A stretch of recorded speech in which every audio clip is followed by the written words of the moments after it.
राख को पूजता है, कब्र पर फूल मालाएं चढ़ाता है और जीवन का तिरस्कार करता है। मनुष्य बहुत अद्भुत है। ये ओशो ने कहा है। माँ रेखा जी हैं यूपी से, उनका थोड़ा सा सहयोग दीजिए।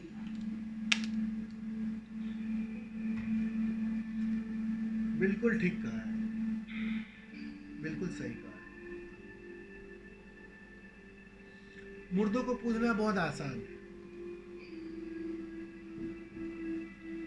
मुर्दे क्या बिगाड़ लेंगे तुम्हारा? अगर ठीक से हु नहीं किया तो मुर्दे क्या बिगाड़ लेंगे? ठीक से विधियां नहीं की तो मुर्दे क्या बिगाड़ लेंगे?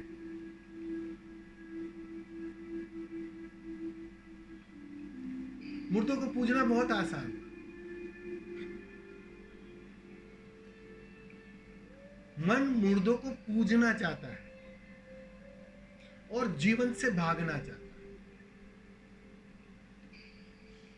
क्योंकि जीवन के सामने उसे मरना पड़ता है। उसकी बेचैनी बढ़ जाती है। जीवन का मतलब क्या? अभी और यहीं जो मौजूद है, जो काट रहा है, जो मिटा रहा है, जो तोड़ रहा है। अब मन कैसे उस गली जाएगा जहां उसकी मृत्यु सुनिश्चित हो जाती है, जहां उसका मिटना सुनिश्चित हो जाता है? मन तो कोई पुरानी वो आवारा गली को ढूंढ रहा है जहां कोई बुद्ध बैठा था। किसी बोधि वृक्ष की खोज में है वो। उसको तो बोधि वृक्ष में रस है। आसान है ना। गौतम बुद्ध तो आएंगे नहीं, तुम्हें झकझोरेंगे नहीं। आसान हो जाता है। वहां सोना आसान हो जाता है, वहां मन को बचना आसान हो जाता है। तो वो तो खोजता है किसी बोधि वृक्ष को, किसी समाधि को, किसी तीर्थ को। यही तो चल रहा है ना गोरख धंधा। पीछे वाले यही तो बचाने की कोशिश में लगे हैं। क्या करोगे उन सबको बचाकर? जीवन से तुम बच रहे और मुर्दा को तुम खोज रहे हो, उसको बचा रहे हो। मजे की बात तो ये है, उसकी कब्र को बचा रहे हो, जो तुम्हारे कोई काम नहीं आने वाला, क्योंकि तुम बदलना नहीं चाह रहे हो, अपने को बदलना नहीं चाह रहे, तुम आग में प्रवेश नहीं करना चाह रहे। मन बच रहा है, मिटने से बच रहा है। तो कुछ तो करना ही पड़ेगा मन को। मन को कोई काम चाहिए, कुछ इल्यूजन चाहिए। तो बहुत सुंदर बात है, खंगालो इतिहास को और खोजते फिरो सारे बुद्ध वृक्ष को, बोधि वृक्ष को, और जाओ उसके सानिध्य में। बात न बनेगी। ये तो छलावा है, बिल्कुल छलावा है। यही कहना चाह रहे हो, बिल्कुल छलावा, इससे बचना। हालांकि यही विडंबना है कि वो जाते हैं, बाद में ही समझ में आती है बात। बस बाद में कोई ढूंढेगा, बाद में कोई खोजेगा, तब तक बहुत देर हो चुकी होगी। तुम नए जन्म में प्रवेश कर जाओ। और ये ऐसा नहीं है इस बार ही तुमने किया है, वो हर बार तुम यही कर दे आ रहे हो। बस तैयारी नहीं है मिटने की, तैयारी नहीं है खोने की। इसी के कारण ये हो रहा है। ये एक ही प्रश्न है, तैयारी की कमी। जब तक तैयारी की कमी है, सीधी सी बात है, तुम मंदिरों में पूजोगे, तुम पत्थरों को पूजोगे, तुम मुर्दों को पूजोगे, तुम समाधि के लिए लोलुप्त होगे। और जिस दिन वास्तव में तुम तैयार हो जाओगे, जिस दिन वास्तव में गहरी प्यास जग जाएगी, जिस दिन वास्तव में तुम तड़प उठोगे, जैसे रेगिस्तान में मरता पानी के लिए तड़पता है, वो तड़प ही कहां जगी है अभी। उस दिन तुम राजी हो जाओगे उस जीवंत के समक्ष जलने के लिए, मिटने के लिए। बस वो तैयारी की कमी है, वो प्यास की कमी है। और ज्यादातर लोगों में यही अवस्था है, प्यास की कमी। वो प्यास की कमी तुम्हें जाने अनजाने उन मुर्दों के पास ही खींच लाएगी, उन पत्थरों के पास ही खींच लाएगी। खेलते रहना, तुम मजे से खेलते रहना। इतने जन्म बर्बाद किए और एक जन्म से अंदर क्या पड़ता है? और जन्म तो बहुत सारे हैं, मजे से लेते रहो, रोक कौन रहा है? या टैक्स भी नहीं देना पड़ता है नया जन्म लेने के लिए। बस थोड़ी आकांक्षा कर लो, बात बन जाएगी। जन्म पर जमाते रहेंगे और पत्थरों को तुम पूछते रहना। बस यही गोरख धंधा करते रहना। ये आसान है ना, इसमें ना जलना पड़ेगा, ना आग से गुजरना पड़ेगा, ना मिटना पड़ेगा, ना लापता होना पड़ेगा, ना खोना पड़ेगा। कितना आसान है वो। और कहलाओगे तुम क्या पता है? ध्यानी।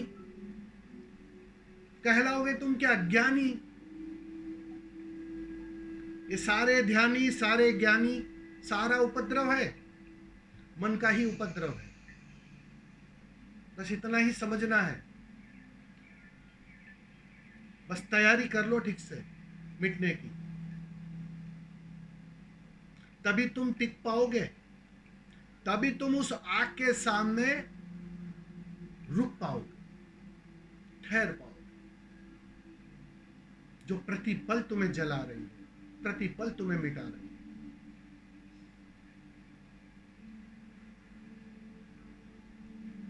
समझ में आ रहा है ना?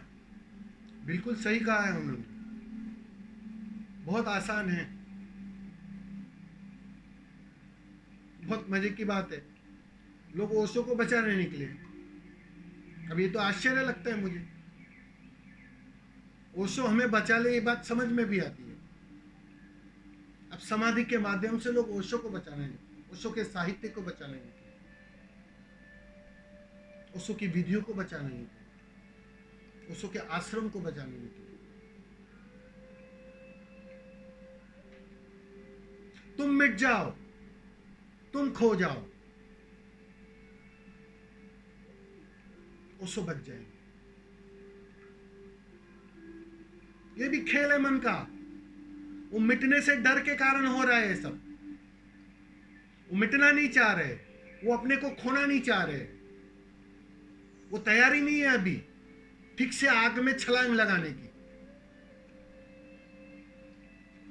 इसलिए आसान क्या है? भाई बचाओ, आश्रम बचाओ। क्या कर लोगे आश्रम बचाकर?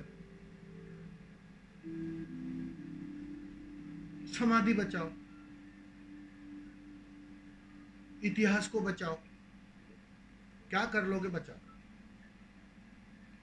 बचाकर अगर उपलब्ध हो जाता है तो निसंदेह बचा लो। लेकिन अभी तक जिन्होंने भी जाना है उन्होंने एक बात पक्की जानी है, बाहर से उन्हें बचाने का कोई उपाय ही नहीं है। तुम खो जाओ, वो तुम्हारे माध्यम से जीने लगेंगे।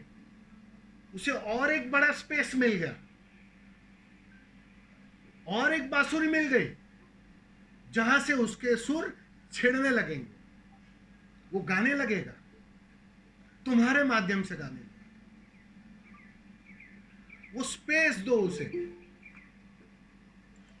उन्हें आश्रम नहीं चाहिए, स्पेस चाहिए। और वो स्पेस तुम्हारे भीतर से गुजरता है। हर एक के भीतर से गुजरता है। तुम खाली करो वो जगह, तुम लापता हो जाओ, और जैसे ही तुम लापता होगे तुम पाओगे अरे वही गा रहा है मेरे माध्यम से, वही बांसुरी बजा रहा है मेरे माध्यम से। लेकिन वो थोड़ा कठिन लग रहा है, मन को जच नहीं रहा है, तो थोड़े हम क्रांतिकारी हो जाते हैं। चलो ठीक है, मन को कहीं और बहला लेते हैं।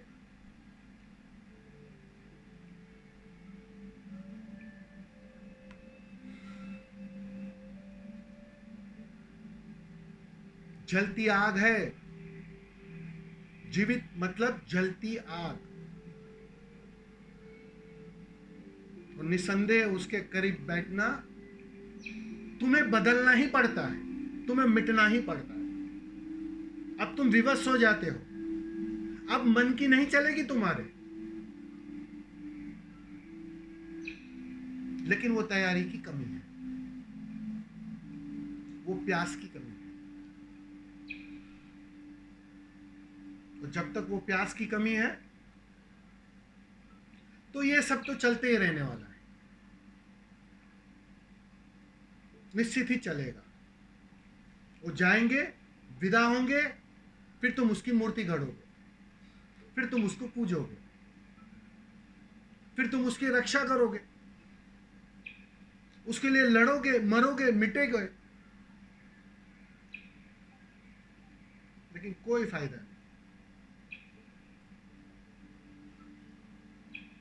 जलती ज्योत, जलती आग बहुत मूल्यवान होती है, राख काम नहीं आ सकती। बस इतनी सी बात साधक को ठीक से समझनी है।